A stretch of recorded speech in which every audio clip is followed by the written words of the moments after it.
Bonjour Moussaillon et bienvenue dans la taverne de Pongo Jones. Dans cette vidéo, je vais vous présenter les derniers profils sortis pour les jeux Briscard et Carnage en février 2024. Voilà, c'est un nouveau format en tout cas sur cette chaîne que je vais essayer de faire de manière mensuelle, en tout cas quand il y aura des sorties, pour les différents jeux TGCM. À tout seigneur, tout honneur, on va commencer par l'univers Briscard avec un renfort pour la faction Ictienne en la présence de ce Carcaros Bulldog, dont le visuel montre un peu toute sa violence. Donc un profil de 140 points. A priori, une figurine imposante sur socle de 80 mm. Hein, c'est pas un colosse. Vu le prix, ça me paraît logique. Au niveau de ses caractéristiques, on voit qu'il est relativement proche du Carcaros V2 générique imposant, avec une constitution de 7, une dextérité de 3, une force de 5 qui est un petit peu plus faible, un mental de 2. C'est logique, hein, on voit bien au visuel qu'il est, ça n'a pas l'air d'être un foudre d'intelligence, et une agressivité de 1. Le mouvement est aussi plus faible que le Carcaros générique, puisqu'il a un mouvement que de 4. 8 points d'action, ce qui est plus que correct, hein, vu la figurine, et uniquement 26 points de vie. Et on voit qu'il n'est pas analgique. Alors 26 points de vie, c'est très faible, vu le prix de la figurine. Hein. Le Carcaros, ils ont entre 36 et 40 points de vie de base.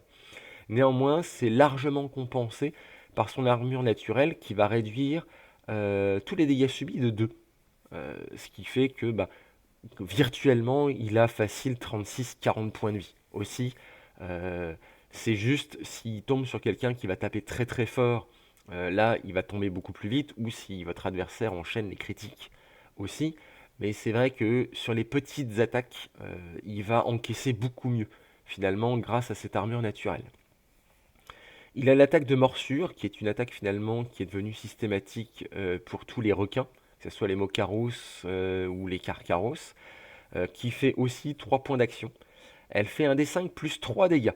Donc elle fait un peu plus de dégâts que son équivalent Carcaros V2, et avec un saignement de 1 uniquement. Et on va voir finalement que c'est pas plus mal. Bon, un effet en cas de réussite critique qui génère un saignement de 4 au lieu des dégâts supplémentaires. Et il a une botte, Sagonia, qui vaut 4 points d'action et qui est une attaque de zone qui va provoquer un saignement de 6 sur chaque briscard ennemi. A noter qu'a priori, c'est pas une attaque avec des dégâts, puisqu'il n'y a pas marqué que ça inflige 0 dégâts ou X dégâts. Ça pose un saignement de 6. Ce qui est plutôt intéressant, puisque quelqu'un qui, grâce à son armure, aurait encaissé les dégâts de l'attaque, prendrait là, il va quand même prendre le saignement. Voilà. La capacité de tous les requins ictiens Galusha qui fait qu'il réduit, il annule un effet de saignement, enfin chaque effet de saignement en fin d'activation sur du 5+, c'est quand même 60% de chance. Et comme les requins V2, finalement, il ajoute son agressivité au seuil et aux dégâts contre les bestiaires qui saignent. Ça tombe bien, toutes ces attaques provoquent des saignements. C'est une créature aquatique, logique comme la totalité des ictiens. Voilà. Donc un profil qui est plutôt intéressant et qui est complété, on va le voir après, par une carte de stratégie qu'on va voir un petit peu plus tard. Néanmoins, le profil comme ça, quand on le voit, c'est je me sens un peu obligé de le comparer hein, au Carcaros imposant V2 et on voit qu'il est moins agressif. Hein, bizarrement, malgré le caractère design, il est un peu moins agressif, il est plus orienté sur la résilience. Hein. C'est un requin qui va encaisser plus fort avec son armure naturelle, avec ses capacités de saignement qui sont un peu plus puissantes aussi. Hein.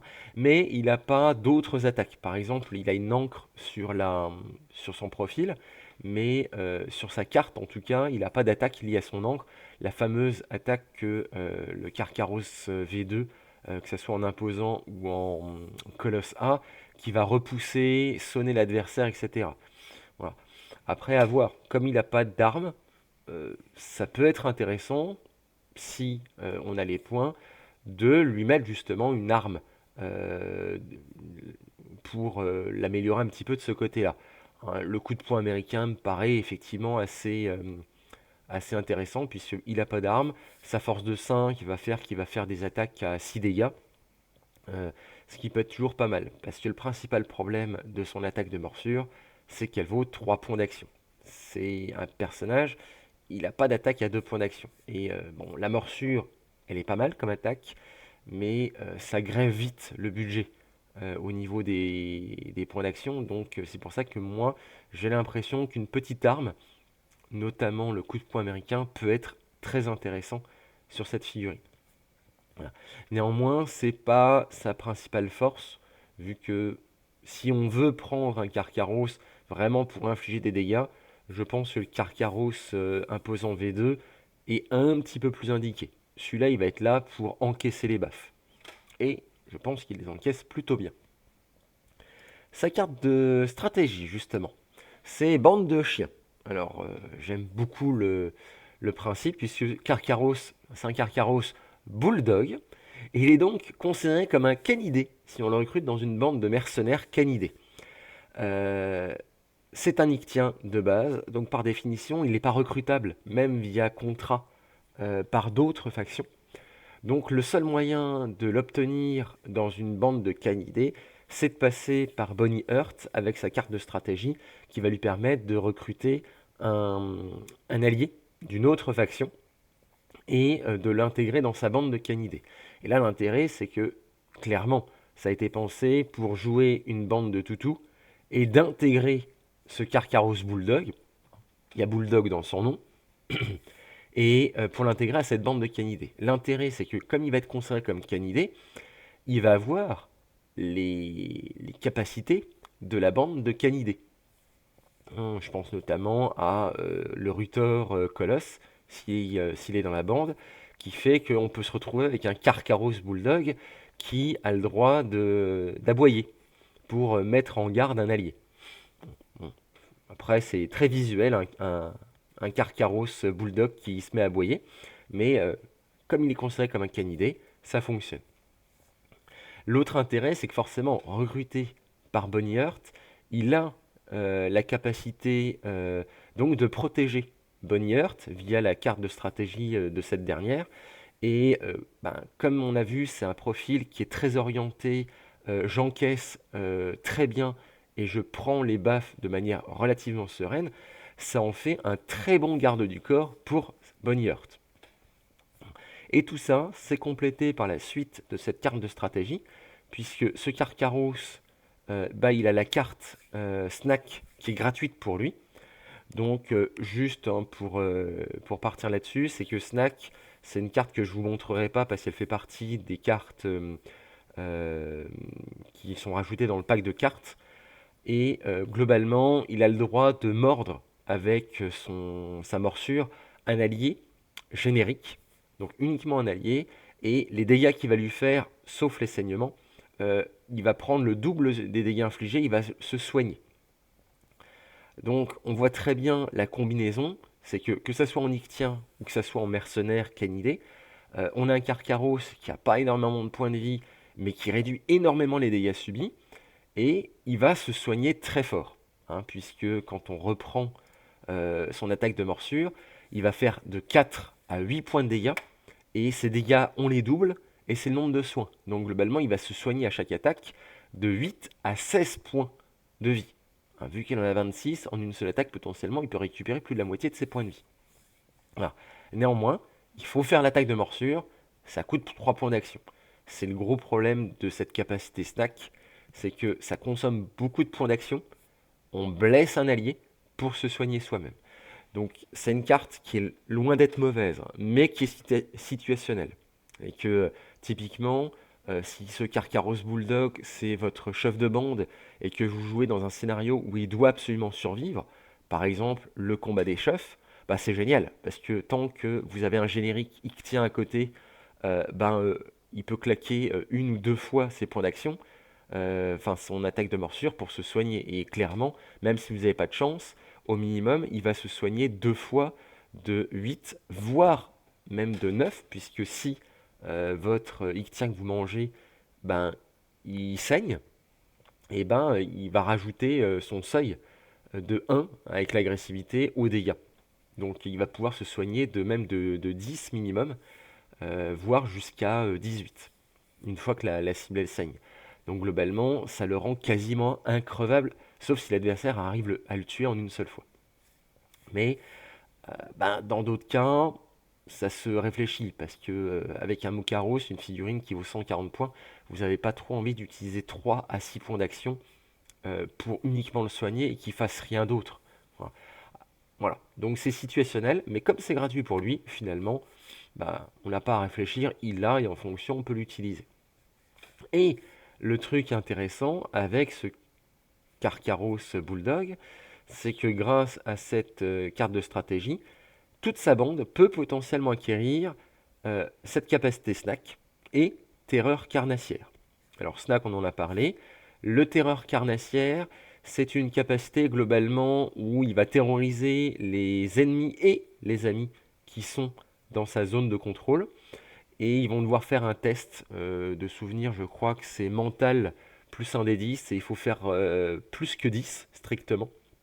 Et si la personne, si le briscard se loupe, en fait, il voit son mouvement et sa force divisé par 2 jusqu'à la fin de sa prochaine activation. Donc pareil, c'est une capacité qui va renforcer le côté résilient de la figurine. Par contre, ça coûte extrêmement cher. De souvenir, je crois que c'est une capacité qui vaut 25 points. C'est très très cher, donc pareil, c'est situationnel. Et celle-là, elle n'est pas gratuite. Pareil, là, on peut l'acquérir sur toute la bande. Bon, ça peut être rigolo, mais ça fait un sacré budget, parce que si vous avez 5 figurines dans votre bande, bah, et que vous le mettez sur tout le monde, ça fait un budget de 125 points juste dans cette capacité. Pareil, snack, faut le payer, je crois que c'est une dizaine de points, donc c'est pas à mettre systématiquement sur tout le monde. Et il y a une chose que je veux remontrer là-dessus par rapport à ça, c'est que l'un des soucis de ce Karkaros, c'est que ce n'est pas un générique. Il n'y a pas marqué sur cette carte limitation 1, comme par exemple le Karkaros V2 en imposant qui est un générique avec une limitation 2. C'est un détail très important puisqu'en fait, cette carte de stratégie, la snack, on ne peut croquer de souvenirs que des alliés génériques. Et ça avait un intérêt plutôt sympa avec le Karkaros V2, puisque si on prenait deux Karkaros V2, comme c'était des génériques, ils avaient le droit de se mordre mutuellement. Et ça se combinait plutôt bien, puisque bah, globalement, ils infligeaient 4 à 8 points de dégâts à peu près à leurs copains. Ils se soignaient du double, et certes, ça mettait un saignement, mais les Karkaros, bah, ils ont plus d'une chance sur deux, je crois que c'est même 60% de chance, d'annuler ces saignements à la fin de l'activation. Donc finalement, ils les subissent pas trop. Voilà. Et donc ça permettait, avec un duo de Karkaros V2, en imposant, d'avoir une sorte de soin pas trop cher, où ils pouvaient se mordre mutuellement et de se soigner mutuellement. Là, ce Karkaros Bulldog, il pourra potentiellement, si on le met en duo avec un Karkaros imposant V2, le manger, mais l'inverse ne sera pas vrai. Voilà, donc c'est un petit détail, mais c'est important. Il aurait été imposant, enfin il aurait été générique, ça aurait pu être sympa, hein, même avec une limitation 1, on aurait pu faire quelque chose de très sympa avec une sorte de duo de Karkaros qui, pareil, se croque mutuellement. Néanmoins, je pense que c'est une très bonne sortie. Ça donne une autre capacité, un autre, une autre possibilité dans les factions ictiennes, notamment ceux qui veulent jouer du full requin, hein, parce que potentiellement, on peut avoir deux imposants Karkaros V2, plus ce Karkaros Bulldog. Il valent à peu près autant de points, on en a pour 450 points à peu près. Donc on a encore un petit peu de points à côté. Bon, ça fait trois socles imposants sur la table, ça peut être sympa. Mais dans la bande ictienne, il est bien. Ça fait un personnage qui encaisse plutôt bien. Néanmoins, il est vraiment très fort, je pense, dans une bande de canidés avec cette option de garde du corps. Chose qu'il ne peut pas faire dans la bande ictienne, puisqu'il n'y a pas de figurines qui ont une règle de protection comme ça. En tout cas, pas de tête, pas à ma connaissance, comme ça, moi j'ai loupé quelque chose. Mais voilà. Mais ça permet d'avoir un Carcaros, donc un requin qui tape quand même relativement fort, un peu moins fort que le Carcaros V2 imposant, mais qui encaisse beaucoup plus, hein. On va pas faire des statistiques là, on n'est pas là pour ça. Néanmoins, clairement, sur des petites attaques qui font 3, 4 ou 5, voire même 6 de dégâts, ce Carcaros a virtuellement beaucoup plus de points de vie que le Carcaros V2 qui n'a pas cette réduction des dégâts de -2, mais qui a potentiellement plus de points de vie. Ça se stabilise, ça s'équivaut à peu près si en face il y a des baffes qui font 8 ou 9 de dégâts, et après il y a forcément les critiques. Ça on peut pas le contrer, mais si quelqu'un fait un triple critique sur la tête, bah forcément ça va réduire que de 2 les dégâts, donc forcément ce Carcaros là peut potentiellement être beaucoup plus vulnérable aux critiques multiples. Voilà, c'est à peu près tout ce que j'ai à dire pour cette figurine, et c'est déjà pas mal. On va donc maintenant passer aux sorties Carnage, et qui sont au nombre de 3 ce mois-ci, donc il y aura pas mal de choses à dire. On va commencer donc déjà par Maraka.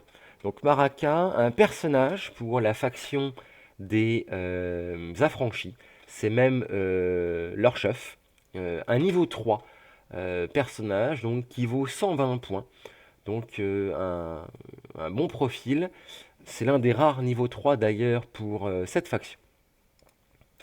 Donc Maraka, un personnage qui a des caractéristiques plutôt moyennes, avec une vitesse de 4, une puissance de 3, une agilité néanmoins de 6, une constitution de 3.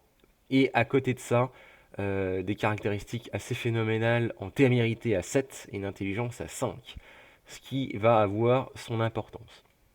9 points d'action, vu le nombre de points que coûte cette figurine, c'est logique, et 27 points de vie, ce qui est relativement important, mais j'ai l'impression que la faction des affranchis a de manière générale beaucoup plus de points de vie que leurs homologues des autres factions.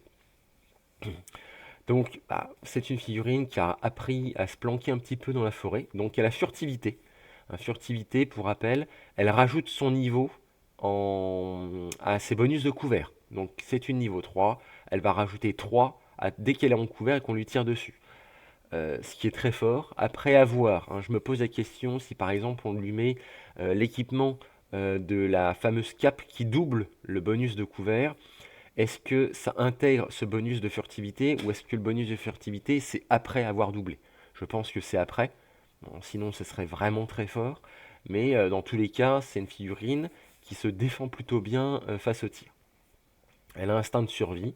Ralliement. Alors, ralliement, c'est pour les tests de témérité. Elle a une témérité de 7. Donc, c'est vraiment pour assurer le coup si vraiment on s'est planté. Puisque le principe de ralliement, c'est vous faites votre test de témérité. Et si vous loupez, vous pouvez sacrifier jusqu'à la fin de la partie l'un de vos dés de relance.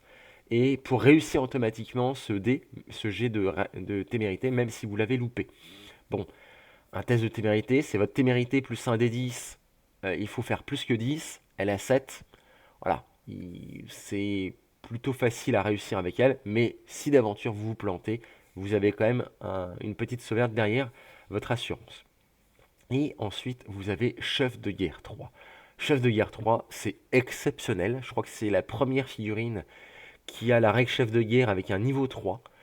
Ça veut quand même dire qu'au début de son activation, s'il y a au moins 3 alliés dans son aura, si je ne me trompe pas, elle peut activer ça une fois dans la partie et elle se rajoute 3 points d'action. Hein. Donc, s'il n'y a qu'un seul allié, ça va lui donner 1 point d'action. Si on a 2, 2, 3, ça va lui rajouter plus 3 et jusqu'à un maximum de 3. C'est-à-dire que s'il y a 6 alliés autour d'elle, ça reste à 3. Mais ça veut dire que s'il y a au moins 3 alliés autour d'elle, elle va se retrouver quand même avec 12 points d'action. C'est quand même exceptionnel, quoi. 12 points d'action, il y a moyen qu'elle fasse, qu'elle s'amuse pendant ce tour-ci, quoi. Seigneur de guerre 2, bon, bah, logique, hein, c'est la grande dirigeante des affranchis, donc c'est normal qu'elle ait la règle chef de guerre, qui est à 2, et puis ça se cumule bien avec son intelligence de 5, hein, ça veut dire quand même que en mode bataille, elle va apporter finalement 7 activations, dont une pour elle. Ce qui est quand même énorme. Je ne sais pas s'il y a beaucoup d'autres personnes qui ont un total cumulé entre leur intelligence et le bonus du Seigneur de Guerre à 7. Ça en fait quand même un sacré commandant en fait d'armée. On dirait pas comme ça, mais c'est pas mal. Et elle a surtout sa capacité principale qui fait que c'est ça, les saphares de son host ou de son fer de lance qui sont dans son aura. Avec une intelligence de 5, l'aura est quand même relativement grande. Et ben ils peuvent relancer gratuitement un dé par défense. Et c'est pas un dé par défense par tour, c'est bien marqué gratuitement un dé de relance par défense pour chacune de leurs défenses. C'est-à-dire que vous avez votre bande et à chacune de vos défenses, vous avez une relance gratuite pour tout le monde. Et c'est bien marqué les saphares de son os ou de son fer de lance. C'est pas marqué allié. Donc elle est forcément dans son aura. Donc ça fonctionne aussi pour elle, a priori. Cumulé au fait que c'est niveau 3 et que quand on voit ces 3 capacités de relance, ils sont quasiment complets. Hein, le premier, il est complet. Les deux autres, ils sont quasiment complets à part le tir. Ça en fait un personnage qui est extrêmement tanky, finalement. Entre sa capacité à résister grâce à la furtivité, si elle est à couvert, et elle sera forcément à couvert s'il y a ses potes qui la protègent, ou derrière un décor, et qu'en plus tout le monde dont elle pourra faire des relances gratuites, c'est absolument exceptionnel. Enfin, moi je trouve que ce profil est extrêmement fort, et je rappelle quand même, pour 120 points. Certes, 120 points, c'est un budget, mais c'est un budget qui va vous améliorer toute votre bande de manière assez impressionnante. Surtout que quand on regarde les autres profils de la faction affranchie, on a quand même beaucoup de profils qui vont permettre d'améliorer encore vos alliés. Je pense notamment à un des profils qui va permettre par figurine alliée, pour une attaque ou pour une défense, de rajouter un D10. Hein, c'est-à-dire que potentiellement, vous pouvez rajouter un D10 à votre défense et en relancer un gratuitement grâce à Maraka. Il y en a d'autres qui vont rajouter des bonus en attaque, etc. Enfin, c'est une faction qui va beaucoup jouer sur l'entraide, sur le soutien mutuel, de manière assez violente. Je pense que la bande des affranchis, ça va être un vrai plaisir à jouer pour trouver des combos. Par contre, à affronter, ça va être un véritable casse-tête, quoi. Maraka est en tout cas un très bon ajout pour cette faction. Et elle a vraiment ce charisme, hein, finalement, de meneuse qui va stimuler ses troupes tout autour d'elle, quoi. En tout cas, moi, je trouve que TGCM a fait un excellent boulot sur ce profil qui n'a pas d'arme. Par contre, hein, pour 120 points, elle n'a pas d'équipement. Donc on peut lui rajouter une petite arme gratuite, hein, effectivement, une petite lance, enfin une petite canne pour avoir la longe pour protéger ses potes qui sont devant. Après, avec une vitesse de 4 et une agilité de 6, c'est pas forcément déconnant de lui mettre une arme de tir, hein, en plus d'une petite arme de corps à corps gratuite, par exemple, quoi. Et son image de profil le montre bien. Un tout petit bouclier pour assurer au cas où, pour la protéger sur une très grosse attaque, ça peut être pas mal aussi. Voilà. On va donc maintenant passer au profil suivant, qui est la porteuse d'eau Gun. C'est un niveau 1 qui est limité en 2 exemplaires et qui vaut 40 couronnes. Un petit profil donc, pas très cher, qu'on va voir un petit profil de soutien avec des caractéristiques de Gun niveau 1, hein, on va passer rapidement dessus. Une vitesse de 3, une puissance de 2, une agilité de 4 quand même, une constitution de 2, témérité de 2, intelligence de 3, voilà. C'est plutôt faible avec uniquement 6 points d'action, ce qui est un peu la base pour les goons de niveau 1, et 16 points de vie. Hein, c'est pas énorme, hein, c'est quand même plus que mes chémistes, mais voilà. Hein, relativement fragile, pas beaucoup de points d'action, des caractéristiques assez basses, mais c'est pas ce qu'on lui demande. Hein, on voit en plus qu'au niveau de ses capacités de relance, il y a uniquement en défense et en objectif, si je ne me trompe pas. Voilà. Et la première chose qu'on voit, par contre, c'est qu'elle a la règle esclave. Eh oui, cette pauvre petite porteuse d'eau peut être réduite en esclavage par d'autres factions. Alors, les factions qui ont le droit de réduire en esclavage, c'est les Kérops, les Karnes, les Fang, bien sûr, et la Guilde Noire. Donc, quand on regarde ça, finalement, c'est un profil qui peut être recruté par les goons et par toutes ces factions-là. Au final, il manque les affranchis et les Tembo, sauf que elle est alliée des Tembo, donc les Tembo peuvent la recruter. Et comme c'est une goon de niveau 1 générique non nommé, les affranchis ont le droit de la recruter aussi. Donc au final, c'est une, c'est un profil qui peut être recruté par la totalité des factions existantes pour l'instant dans l'univers de Safar. C'est une Dogon. Alors, ça aura qu'un intérêt uniquement dans la faction des Goons, mais je pense que ça a un rôle important dans justement certaines combos Goon. Je pense notamment avec Alaric, par exemple, ou avec le père de famille. Et comme c'est une Dogon, elle va augmenter, je crois, la témérité des autres Dogons.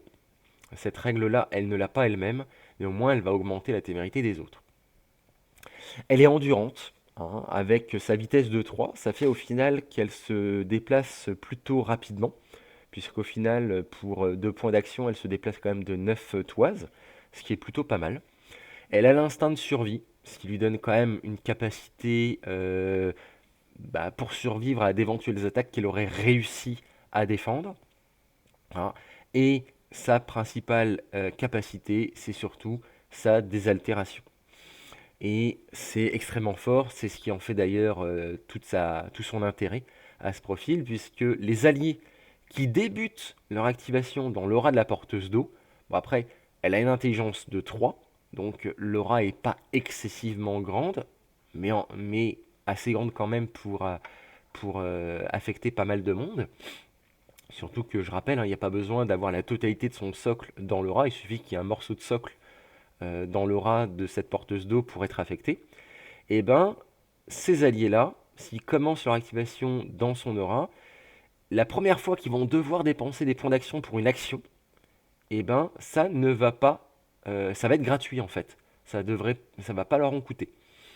Et c'est là que c'est très fort, puisque typiquement, vous avez cette porteuse d'eau et vous avez des tireurs. Dès le premier tour, vous avez un ou deux tireurs qui se trouvent juste à côté de cette porteuse d'eau.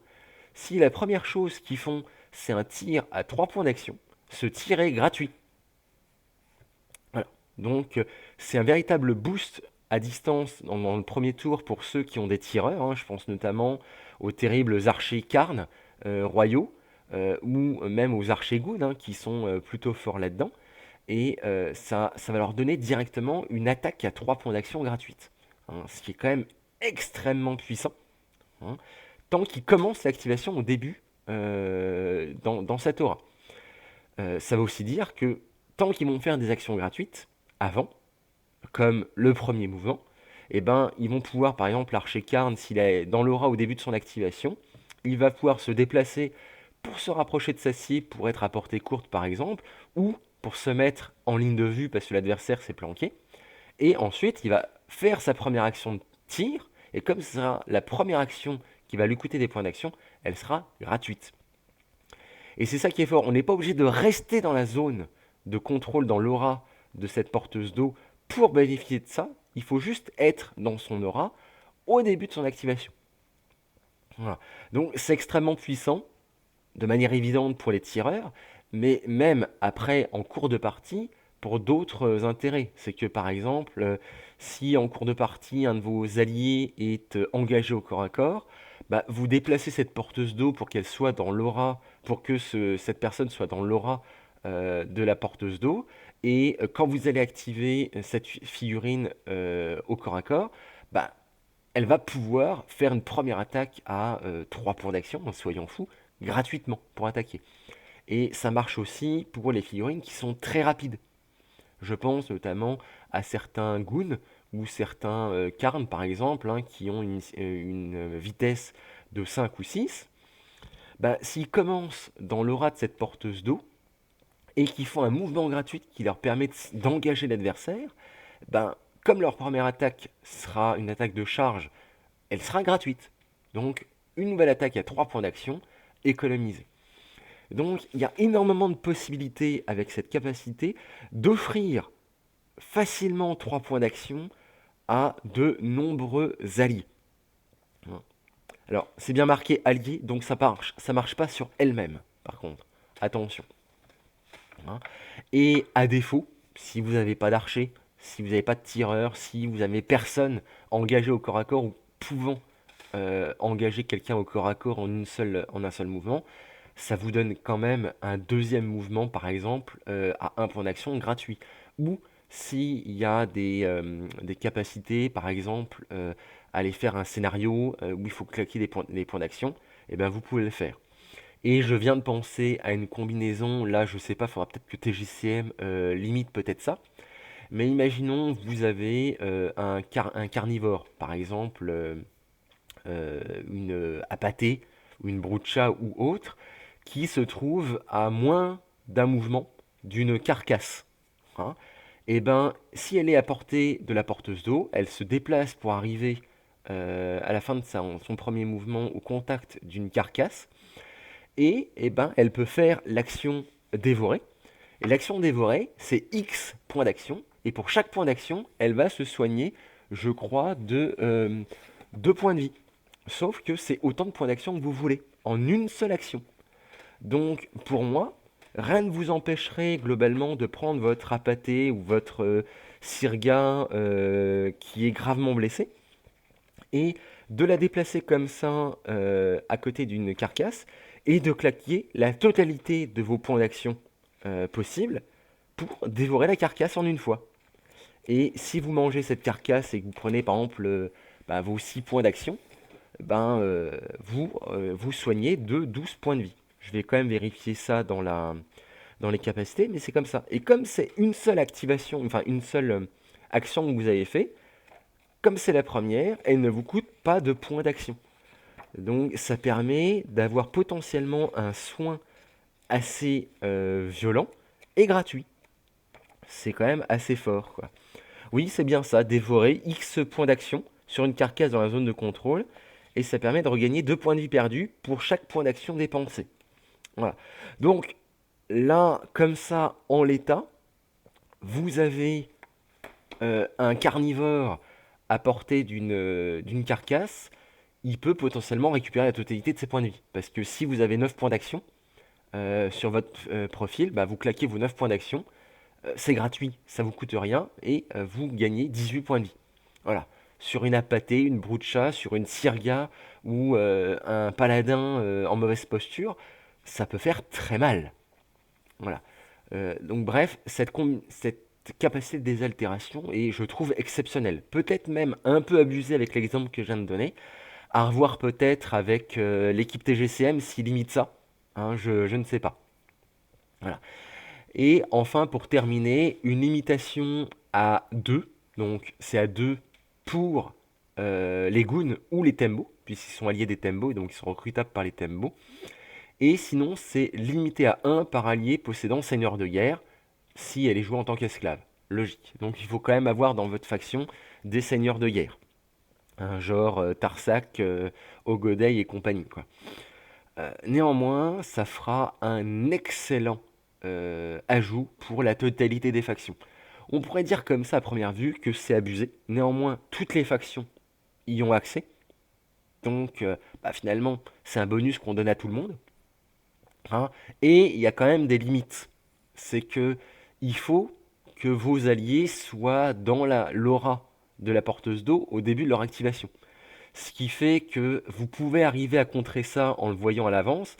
C'est que si vous envoyez par exemple un Kérops ou quelqu'un qui a une stature qui est au moins de 3, c'est-à-dire la quasi-totalité des gens, hein, sur cette porteuse d'eau et que vous lui faites un effet de C, ou que vous avez une arme qui donne un effet de C pour repousser, et que vous l'envoyez valdinguer à l'autre bout de la table, bah forcément, il n'y a plus aucun allié dans son aura. Ce qui fait que ça fonctionne plus du tout. Voilà. Donc le positionnement de cette porteuse d'eau est importante, et la moindre attaque qui va la repousser va peut-être annuler toute la combo. Et puis on parle quand même d'une goon qui a que 6 points d'action, qui a des caractéristiques extrêmement faibles et que 16 points de vie, hein. Ça veut dire que n'importe quel tireur un peu puissant ou n'importe quel bonhomme au corps à corps peut la tuer en une seule activation, hein. Il faut aussi la protéger. Voilà. La question que j'ai, moi, dans l'allié des Tembo, c'est qu'effectivement, est-ce que ça fait pas un peu doublon, entre guillemets, avec la prêtresse kémiste niveau 1, qui, globalement, a un peu le même rôle de donneuse de points d'action. Après, on sait que les points d'action, c'est le nerf de la guerre dans Briscard et Carnage, hein, et donc, n'importe quelle option qui permet de gagner des points d'action, c'est très fort. Voilà. La différence, c'est que la porteuse d'eau le donne ses points d'action de manière passive. Il suffit de s'activer autour d'elle, hein, et hop, ça donne des points d'action en fonction des possibilités.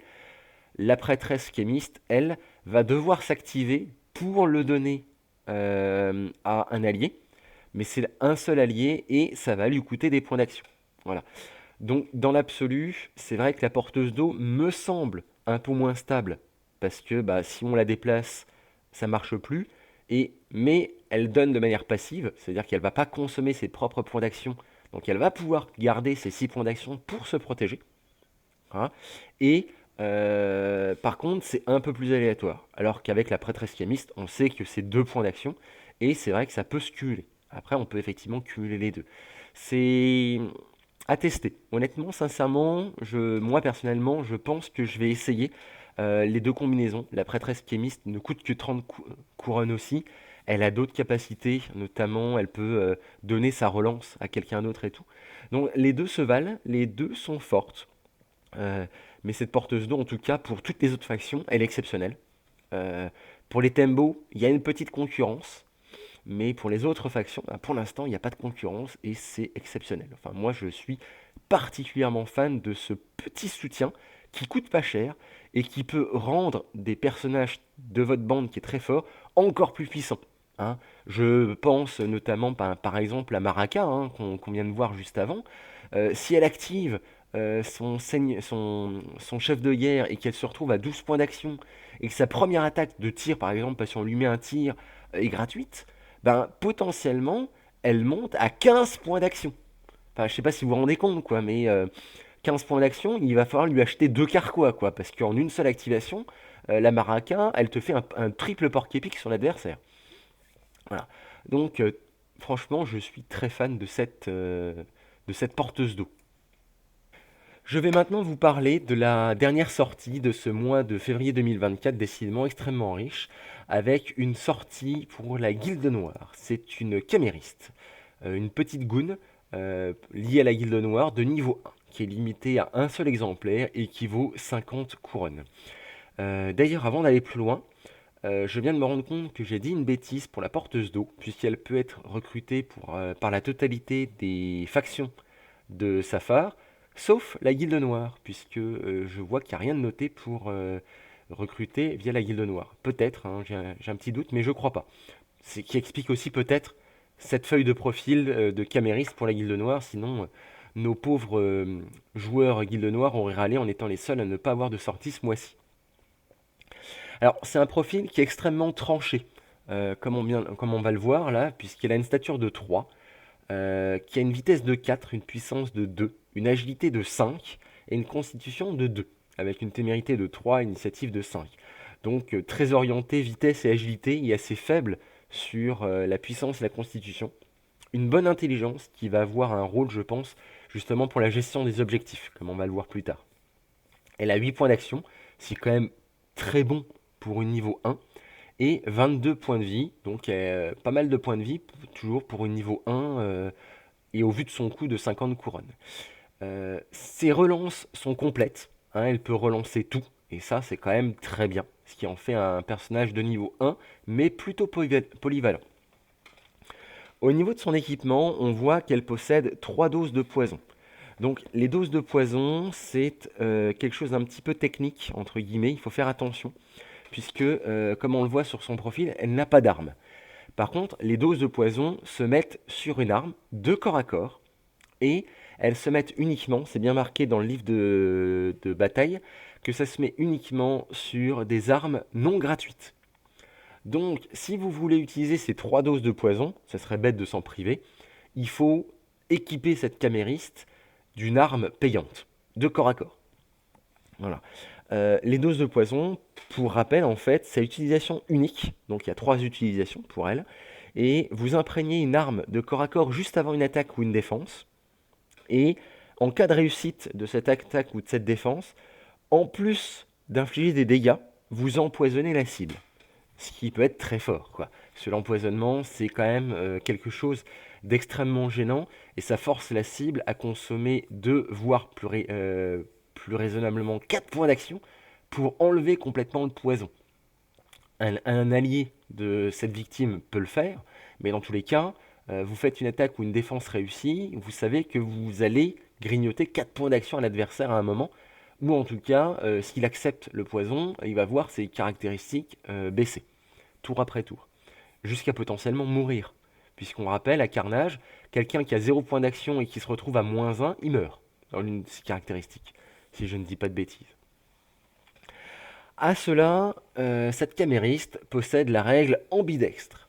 Ambidextre, pareil, c'est une nouvelle règle du livre de bataille. Et c'est une règle qui dit que soit la figurine possède une arme dans chaque main, et dans ce cas-là, quand elle fait une attaque à 3 points d'action, au lieu de faire une attaque standard, elle va faire une attaque avec chacune de ses armes à 2 points d'action. Voilà. Et c'est des attaques successives, il me semble. Donc globalement, là, si on veut l'utiliser comme ça, la camériste, il va falloir l'équiper avec une arme dans chaque main. Néanmoins, je pense que c'est un peu plus orienté sur la deuxième capacité. Avec un Safar, s'il est ambidextre, il peut utiliser son arme, s'il utilise en fait une arme qui peut être maniée à une ou deux mains, et les armes comme ça, j'en connais qu'une seule, c'est l'épée bâtarde, puisque c'est bien marqué le nombre de mains 1/2. C'est la fameuse épée qui rajoute +3 en attaque ou +3 en défense si elle est maniée à 2 mains. Voilà. Et dans ce cas-là, en fait, la figurine gagne la compétence riposte. Voilà. Donc, ça donne un peu de polyvalence à la figurine, puisque à votre choix, vous pouvez soit l'équiper d'une arme dans chaque main, et là on peut très bien imaginer, vous lui mettez une arme gratuite et une petite arme payante sur laquelle vous pourrez mettre les doses de poison, et donc là vous pourrez avoir vraiment quelqu'un, genre une sorte de bretteuse, qui va enchaîner les attaques à 2 points d'action pour un peu moins cher, soit utiliser l'épée bâtarde, qui est quand même une arme plutôt polyvalente et plutôt sécurisée, que ce soit en attaque comme en défense, et ça va lui donner la capacité riposte. Et la capacité riposte est quand même assez forte, puisque de souvenir, la capacité riposte, c'est que quand vous faites une défense, vous rajoutez un effet. C'est-à-dire que quand vous faites une défense à 3 points d'action, vous faites les dégâts et 2 effets, au lieu de faire les dégâts et un effet.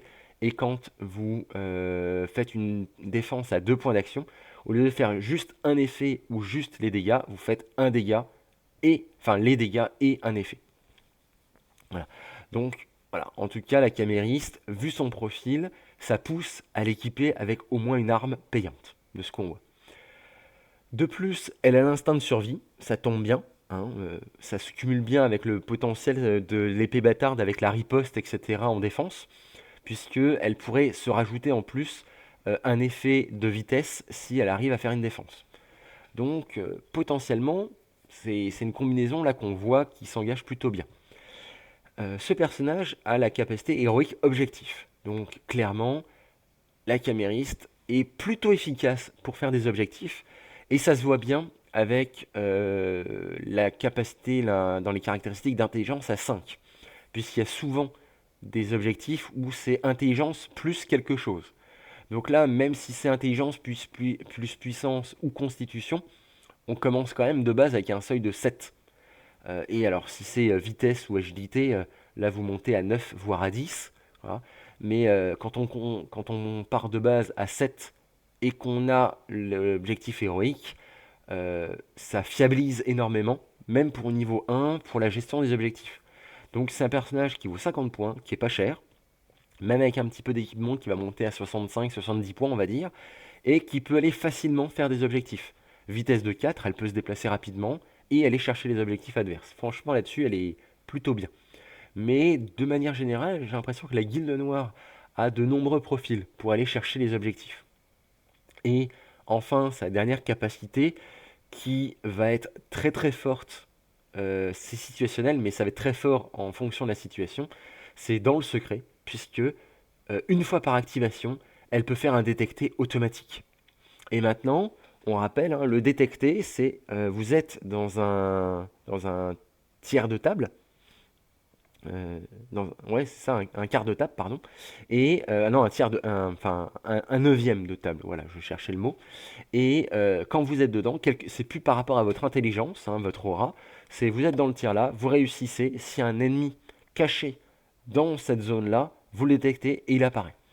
Et la camériste, elle a l'intérêt de pouvoir faire ça automatiquement une fois par tour. C'est-à-dire que vous tombez sur une kémiste qui a une petite éclaireuse niveau 3 cachée, ou vous tombez sur un goon qui a des archers niveau 3, je crois, qui peuvent être cachés aussi, ou, ou encore les fangs avec leurs fameux exécuteurs, et ben vous avez un contre, quoi. Ce qui fait que l'adversaire va se retrouver peut-être obligé, si la camériste entre dans la zone là, de sortir de son camouflage pour attaquer une personnage de niveau 1 qui ne vaut que 50 couronnes. Voilà, et quand vous sortez d'embuscade un personnage qui vaut 150 points, tout équipé, juste pour aller la chercher elle, ben c'est un peu embêtant parce que vous perdez tous vos bonus.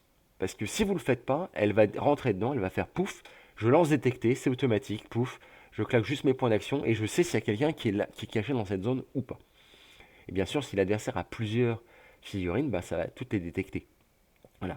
Donc un bon petit ajout aussi, je trouve, pour la guilde noire, avec un profil de niveau 1 relativement polyvalent, qui peut être orienté un peu combat, avec ses doses de poison, avec son ambidextre, qui va être plutôt bon en défense, qui va pouvoir gérer les objectifs, et qui va être capable de détecter les embusqués.